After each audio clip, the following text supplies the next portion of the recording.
Today on episode number 139 of the Teaching in Higher Ed podcast, Stephanie Lancaster shares ways to effectively debrief with our students. Produced by Innovate Learning, maximizing human potential. Welcome to this episode of Teaching in Higher Ed. I'm Bonnie Stahoviak, and this is the space where we explore the art and science of being more effective at facilitating learning. We also share ways to increase our personal productivity so we can have more peace in our lives and be even more present for our students. Today, I welcome to the show Stephanie Lancaster. She's an assistant professor in the Department of Occupational Therapy at the University of Tennessee Health Science Center in Memphis, Tennessee. Before that, she was an occupational therapist providing clinical services for over 25 years. She holds a specialty certification as an assistive technology provider through the Rehabilitation, Engineering, and Assistive Technology Society of North America, and as a certified aging-in-place specialist through the National Association of Home Builders. Stephanie is currently pursuing an EDD in Instructional and Curriculum Leadership with a concentration in Instructional Design Technology through the University of Memphis. Stephanie is also a self-described podcast, TED Talk, and nonfiction junkie, and a lifelong learner with a strong commitment to providing growth in students, other faculty members, clinicians, and other stakeholders through establishing connection and continued learning, through sharing of narrative accounts, active reflection, and authentic exchanges. Stephanie, welcome to Teaching in Higher Ed. Thank you so much for having me. I am so excited that you're here because not only are you a guest with an important topic for us today of debriefing, but you've been listening to the show for a while now. I have, and to tell you the truth, I almost always listen to each episode multiple times. That's how much I get out of the guests and the discussion and dialogue that happen on each episode. It's so fun to talk to someone who's been listening to as many episodes as you have and as long as you have, because I feel like we've been having a conversation. Plus, we've been emailing, and you're just a great resource. Yes. Yeah, and I was telling you, we have not had too many people from healthcare, that discipline, before on the show, and I'm just so pleased to have you here as far as that goes, too. I did obviously just read your bio, but I'm kind of curious, what do we not find out about you in your bio that we should know about you before we start diving into today's topic? Well, I would say the one thing is maybe my reason for moving from clinical practice as an occupational therapist to academics, which I did about 3.5 years ago now.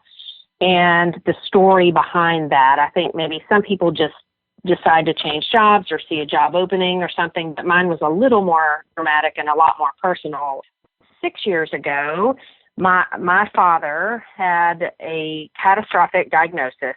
He was diagnosed with brain cancer and was very active and very healthy up until that struck, and overnight really lost a lot of abilities, and my mom needed a lot of help with him, and he went through some different treatments, but unfortunately they were not successful, and he passed away 10 weeks later. And during that time, as a healthcare provider, I wanted to be there with him and with my parents. They lived about 3 hours away from me, but I took some time off work and was there in their house and in the hospital with them a lot. And for a 3-week period of those 10 weeks, from the diagnosis till the time he died, he was in a rehab facility where there were people in my same profession working there. And what happened that was both personally and professionally profoundly changing for me is that I saw some not very good quality of care. And there were things that happened that could have been done a lot differently, a lot better, and could have helped him and my family more in our specific case. And I think it was just, his diagnosis was pretty rare, and the fact that he was terminal was something that really kind of blew the rehab professionals' minds. They really are used to dealing with people with joint replacements and strokes and heart conditions and things like that people get at least somewhat, if not fully, better from in their recovery. But as a result of that, I started thinking about moving into a teaching career so that I could have an impact, hopefully, on future healthcare providers and specifically occupational therapists. And so it took me a couple of years, but I worked my way into that position and happened to have one come open in my hometown of Memphis. And since then, I have earned a master's degree, and now I'm working on my doctorate in instructional design and technology. And I'm so thrilled that it's worked out and really love my job even more than I thought I ever could, because I really kind of already loved it as it was, but it's just gotten better. So it's kind of a good outcome. Oh, yeah. I always love stories like that where it's just, there's nothing good about your story of what happened to your dad. I mean, that's just a heartbreaking, painful story, but it is such a beautiful thing in life when good can come from bad. Yes, I think so for sure. And I have to, it is of comfort to me in my family when I tell them, I think these students really get it, or that they come back and tell me heartwarming stories after they graduate about how they really are connecting with their patients and they realize their job doesn't end at the end of a therapy session, that, they have resources and referrals to do in addition to just the direct treatment and intervention, and, that really is their job too. And it's our job to connect and to provide what our patients and their families need within our community. And I hope I'm getting that message across to 100% of the students I teach. Do you share that story ever with your students? Are they aware of that? I do. Yeah, the way I've come to present it to them, because one of the classes I teach is on occupational therapy with people with neurological conditions. And I actually have sort of a story written out in blog format, and I have them read it, but it doesn't identify that it's mine until the end of it. And so they read it thinking it's, almost kind of seems like, it's a fictional story. And then they get to the end of it and see they know me pretty well. And many of them make comments that they had no idea that it was my story until they get to it. And then we study the disease process and how could that intervention in cases of that or similar catastrophic illnesses be done differently. Oh, that's wonderful. So many themes that have come out, and I know you know this already, Stephanie, because you listen so much, but just the vulnerability that is required to be a good teacher. And I just celebrate that you're able to do that, because I'm sure people don't always know how to handle other people's pain. And sometimes I'm sure you've probably had people say or do insensitive things around this. I mean, you already mentioned it. I mean, just in terms of your father's care while he was in his last weeks of his life. I mean, it's just tough, but that you could have the courage and the confidence knowing what a difference it makes when we do allow ourselves to be vulnerable like that with our students. And one other thing about your story and the way that you have chosen to make some good from such a painful experience is that your stories about your father and the painful things that you went through are clearly related to the classes that you're teaching. You're not asking your students to be your therapist or that type of thing, but just demonstrating, that's really your vision and your mission for your teaching. Yes, it is very clarifying when you come into a big life change like that. And the learning process about grief was very heavy for me, and I try to pass that on. And, I know you've done some episodes that address that topic, and I really take those to heart and think that that's a role of any educator, is to be there, for our students to talk to and lean on or just to be with in times of need. Yeah, I totally did. One episode that comes to mind was with my friend Carrie Moore. And in her case, she really was like my therapist.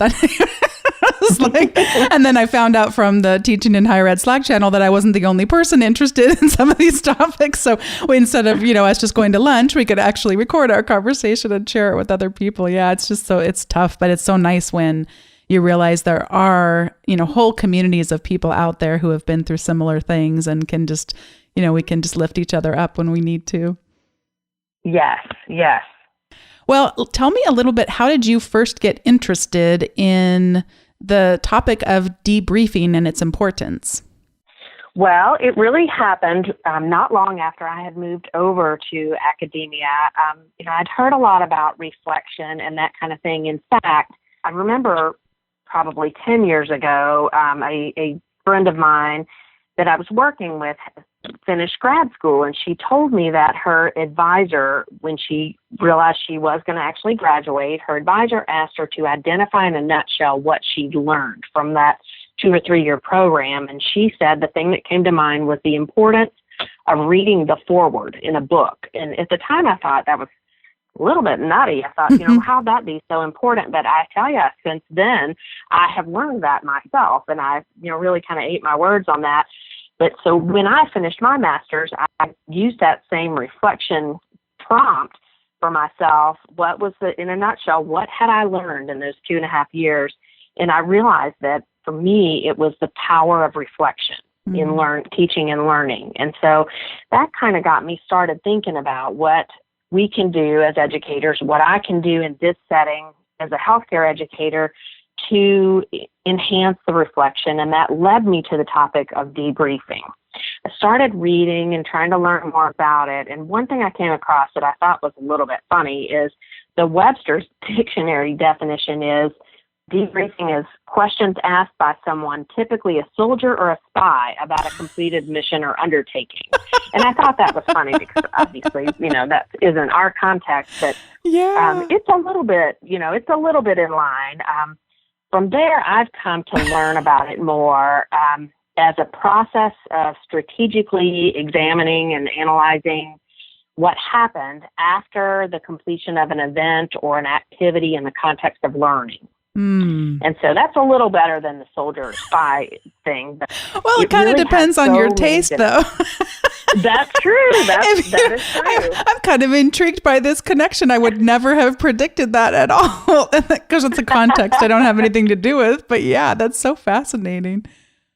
It sometimes can feel like going into war, I think, when you go into a debriefing session. If there's some, hostility or a lot of emotions floating around in the room. And the way I first really started doing debriefing, and here in healthcare ed, we have a lot of what we call clinical simulation encounters. And those can range from very low-tech things like, let's act out between ourselves, like I'm going to pretend like I'm a patient and the students have to interview me like they would a real patient, or, practice transferring me from the wheelchair to the hospital bed. And, they do that all on each other and instructors first. And then the next step from that is we actually hire patient actors to come in, and we have some simulation rooms here on campus that are set up like hospital rooms and little apartments that have some accessibility things built in.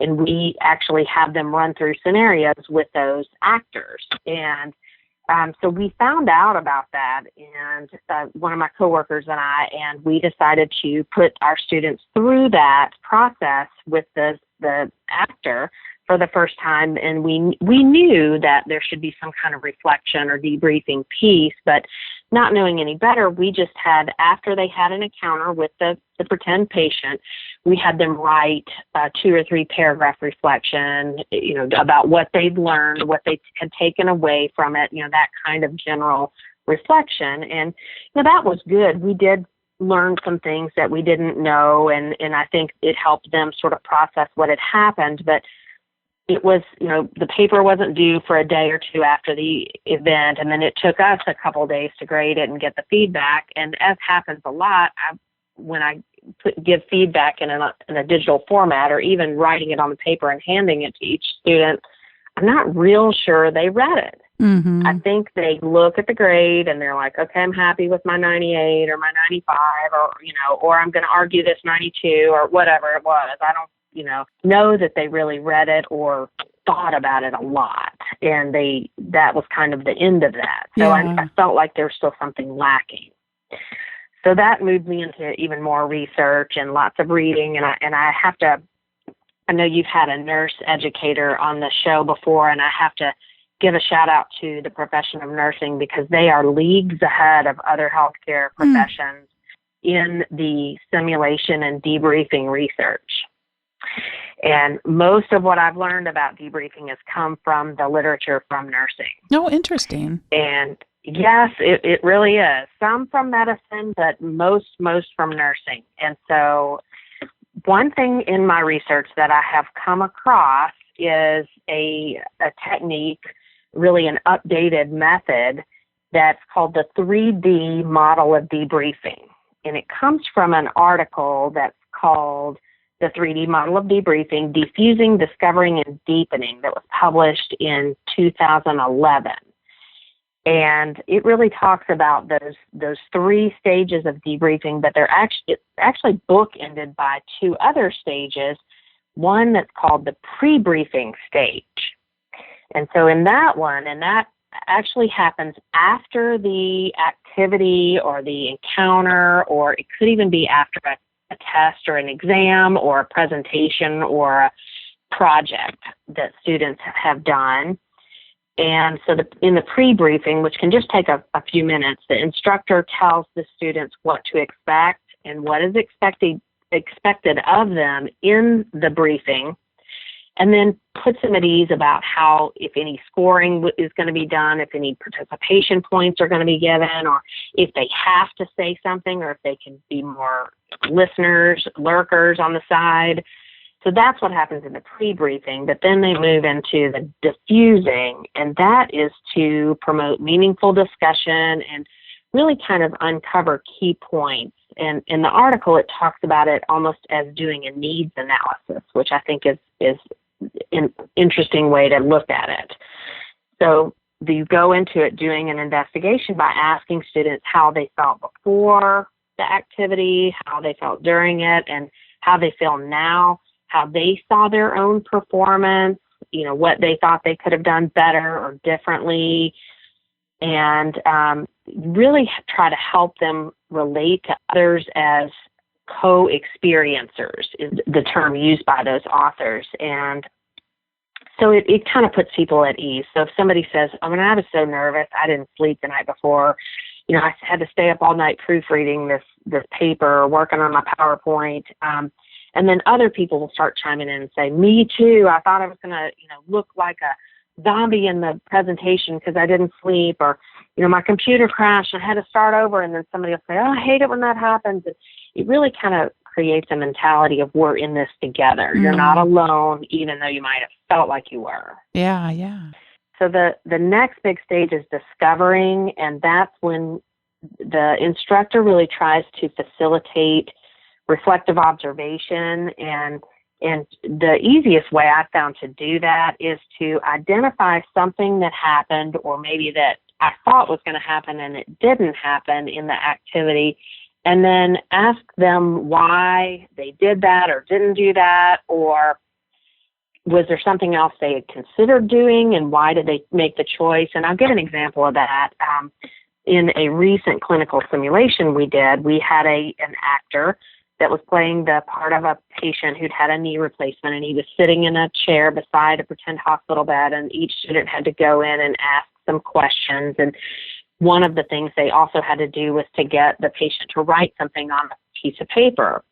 And so another instructor and I are watching on like a CCTV in another room, and we saw several students who just handed the pretend patient the paper and then a pencil, but they didn't have anything to write on.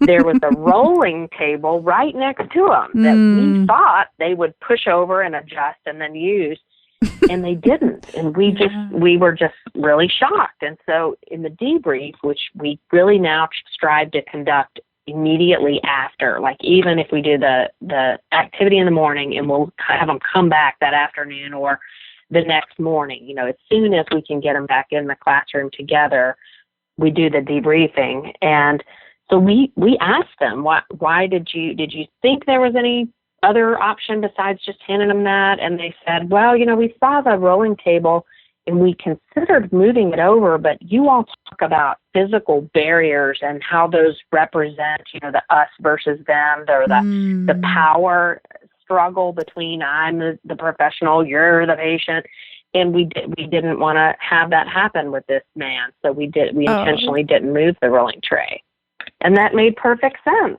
Oh, yeah. And then you can see how your teaching needs to be slightly modified to accommodate for things like that. And you never would Yeah, have discovered that if exactly. you So hadn't gone through the it was discovering a phase. it was a light bulb moment there for sure. Yeah. And so we got quite a nice dialogue going between the students about, well, which was better, or, are there some reasons you would do it? If you had known the patient better, would you have done it? Or should you at least have given him a choice, or, what else could have been done? And so it was very rich and quite a learning experience for us as well.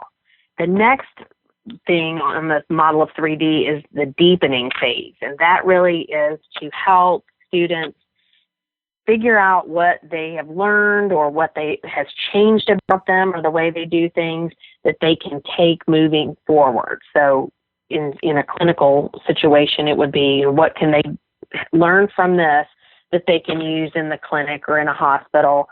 But in a test, say in a business class, it could be, what did you take away that you're going to remember in an interview? If we just had a mock interview, or what's your big takeaway? And then how does that connect to what you're going to be doing in the real world? Mm-hmm. And that's really the goal of that. And then the very last kind of bookend of that is the wrap up. And it's the authors recommend that the instructor ends with an opportunity for the learners, each learner, to summarize what has happened in the debriefing. And when I read it, it really reminds me of Stephen Brookfield's work in his 2006 Skillful Teacher. And I know you've had him on the show too. And he says, what assumptions have you held? Did you hold before the experience that were clarified or confirmed? Did you become aware of any assumptions that you didn't know you had, or what new perspectives did you discover? And it's very similar to that thought process that you try to pull out some introspection and reflection from each student that relates to the debriefing section rather than the actual encounter or activity. And so that's the 3D model. It's pretty simple, but it's much more structured than I think we tend to do in just a general debrief. One of the themes that I hear you saying, Stephanie, through all of this that really resonated with me is that this process, of course, is benefiting the students and a sense of metacognition, thinking about our learning, but also I hear so much benefits for our own metacognition as teachers and how much we can learn from this process. Yes, for sure. It's, I've heard it said that what really needs to happen in a good debriefing session is both instructive and constructive. And I think that's for the teacher, the educator, as well as the learners. Or we're all learners in that sense. I also know that this is not all as easy as it sounds. So would you share with us some of the challenges that we might encounter as we started to put our own practice of these 3D modeling of debriefing together, and some of the tips you have to avoid them or to at least lessen them? I would say probably the biggest challenge that I have come across is that at least my students tend to want to talk just to me, to have a dialogue with just the person in the front of the room. And even in a session like this, when it's mostly me asking questions or saying, what questions did you have and how could your person next to you think about that, where I'll tend to say, how did everybody feel going into the activity? And they want to talk straight to me. And so I try to make it really clear to them in the pre-brief that really what I want them to do is to talk to each other. Peer-to-peer engagement is really my goal there. I want to be more of a data collector or an observer when I'm doing kind of that needs assessment, and, with occasional prompts or questions or comments there. But my goal really is for them to talk amongst themselves, because I think kind of it's kind of like a think, pair, share format with that. But it's hard for them to do that. They're just so used to answering a question directly to the instructor. Yeah. That it's hard for them to break that. The other thing, and this is a long embedded habit too, is they're very worried about their grades. And they want to know, and most of the time on simulations or activities like this, when it's there's a heavy debriefing component. It's honestly, I put it in as a pass or fail, or, complete or incomplete. Mm-hmm. And the only way you would be incomplete is if you didn't come, or you really did not participate, or you were hindering your group or the people around you. So that really never happened. It's pretty much a freebie, and I try to tell them that, but they are still very focused on the grade, or is this going to be on the test kind of thing.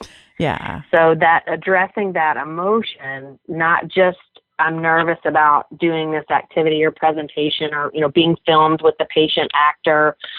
It's the emotion about grades.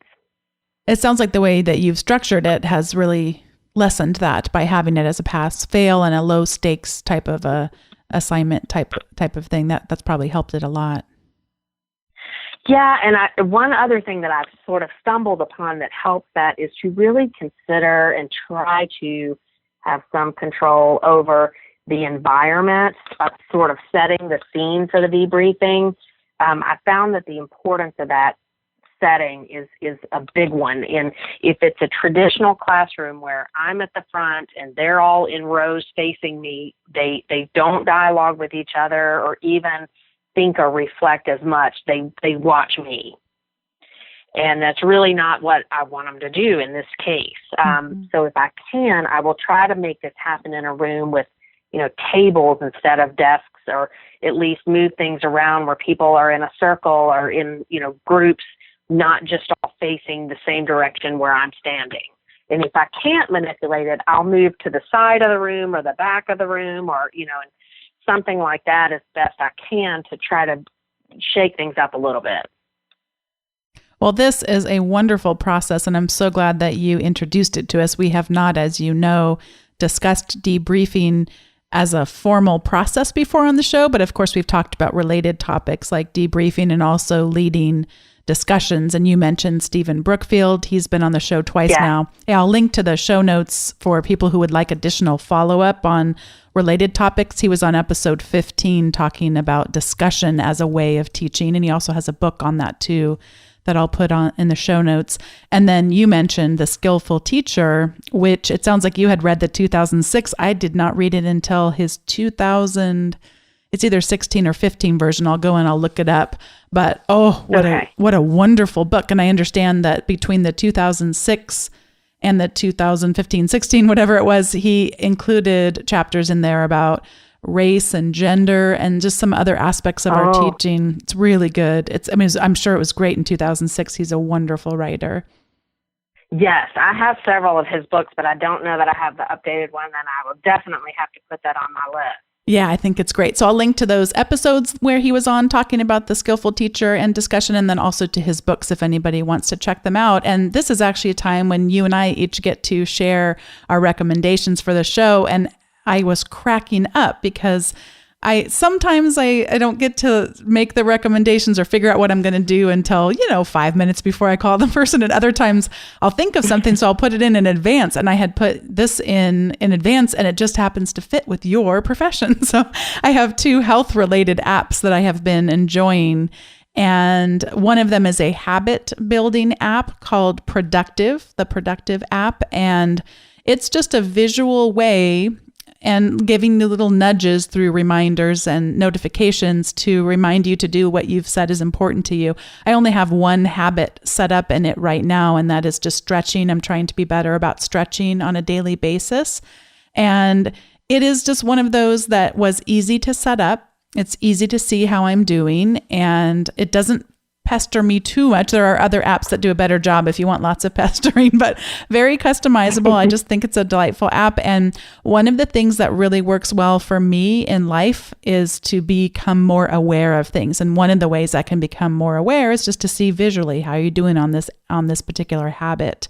And related to that is I do have an Apple Watch, like I've mentioned previously on shows, and their built-in tools from Apple are they're okay. You can see reports of how you've done in the last month, et cetera, but it doesn't do as great of a job as the other app I'm going to recommend called Activity It's the Activity Plus Plus app, and I'll put a link to that in the show notes. And it just takes it to a whole nother level. It talks to your Apple Watch, so you don't have to do any additional tracking, but it'll just report out to you how you're doing. And for anyone not aware, it's tracking things like cardio exercise, and you try to close that loop by having at least 30 minutes a day of cardio. And then you set your own calorie burn goal for every day. How many calories you're going to burn? Can you close that loop every day? And then we know that sitting is not doing us any favors. So if you sit too long, it'll remind you, hey, you haven't gotten up yet this hour, go walk around for a minute. And so that's 12 hours. They want you to be out of your chair for at least a minute in the 12 hours. And so those are the loops that it'll track if you are using that to track your fitness. And this Activity Plus Plus app is just a nice companion to the built-in ones from Apple. That sounds great. I will have to check that out. And what do you have to recommend for us today, Stephanie? Well, one thing I have is it's a website, a blog that Jennifer Gonzalez writes called Cult of Pedagogy. Mm-hmm. And it's you might have heard of it. I particularly love her slogan, which is "Teacher Nerds Unite," and it's much more aimed at the K through 12 sector. But I find, being in higher ed, that there are so many points and ideas and even learning activities that she presents that I can easily see how to adapt for my students. And, we all like to play and feel like we're doing something that's fun. And if learning and even, some higher level thinking and reflection comes in as that, I see that as a bonus. I'll give you one example is a glyph, and you have young children, so you might know what this is, or if you don't, you will soon, because it's big in elementary school. It's a hieroglyphic character or symbol, or really a pictograph. So students are given choices or questions and then told, if this, then this. So, for example, I did one recently on perceptions on leadership. So I said, if you think that someone is born a leader, draw a round circle on the page. If you think that people more learn how to be leaders, draw a square on the page. And then it ends up being a design of some sort. So it might be a pizza, or the one I did on leadership was actually a person. So it was a self-portrait. So it was, if you think you've had more leadership experience than most people your age, give it curly hair. If you think you've had less or the same, give it straight hair. And then, if you think, leadership is something that extroverts are better at, put glasses on it. If not, if you think introverts, don't put glasses. And so you can, at a glance, you and the students can see that there are overlaps, but there are differences, but that everybody's right.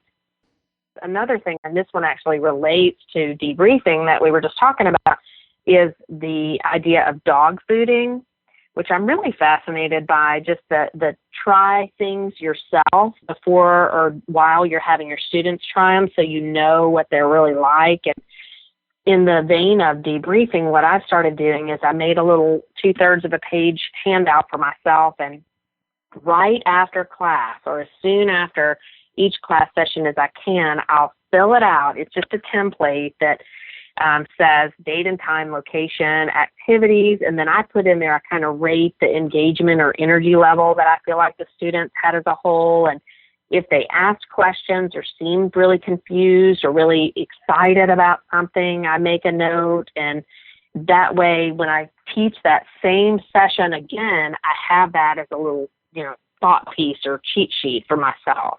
Yeah. So in a way, it's debriefing on my own for future use.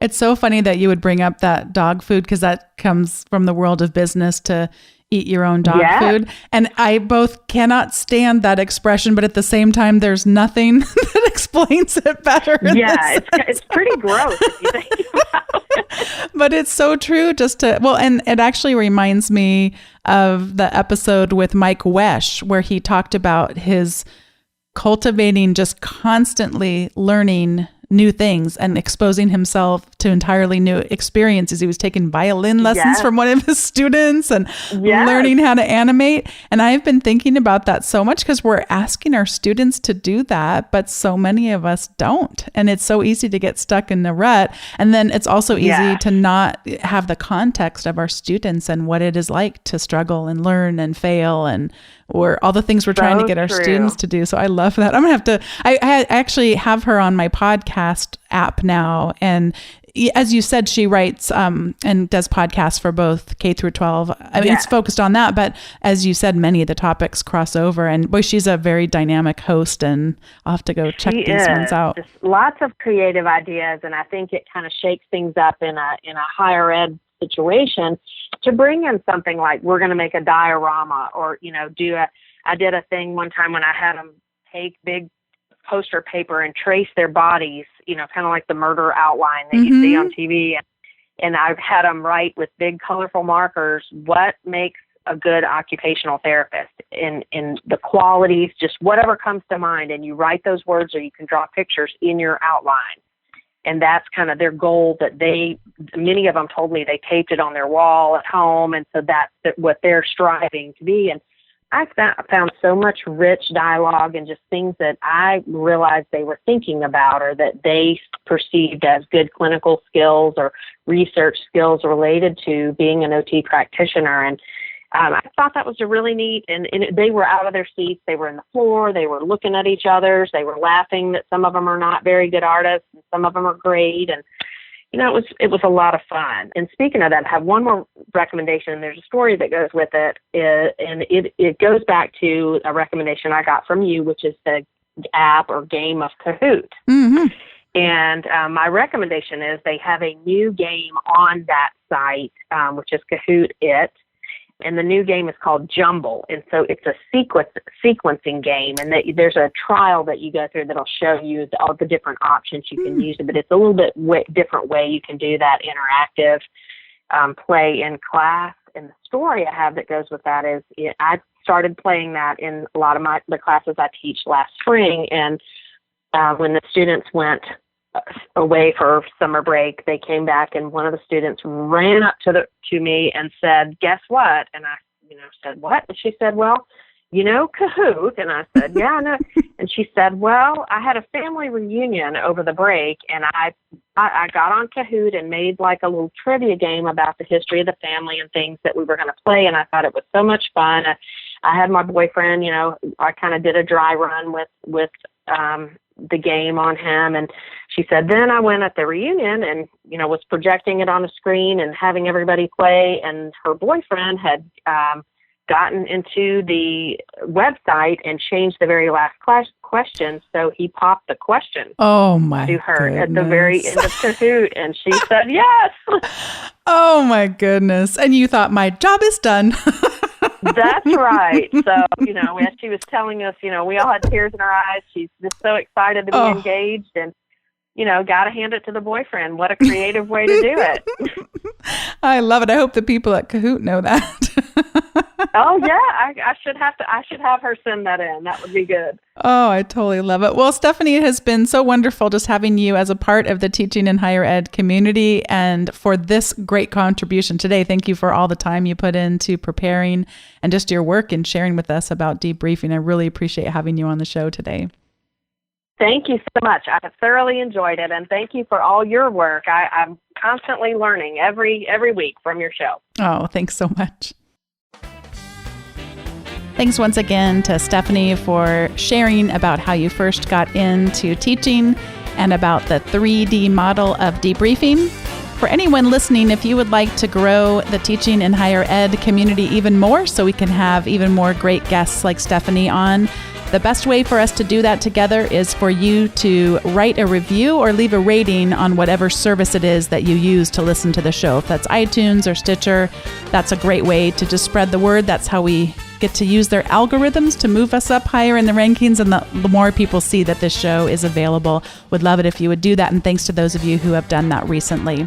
And also there's a weekly email that comes out with the show notes and an article about teaching or productivity written by me. And if you want to subscribe to that, it's at teachinginhighered.com/subscribe. Thanks for listening, and I'll see you next time.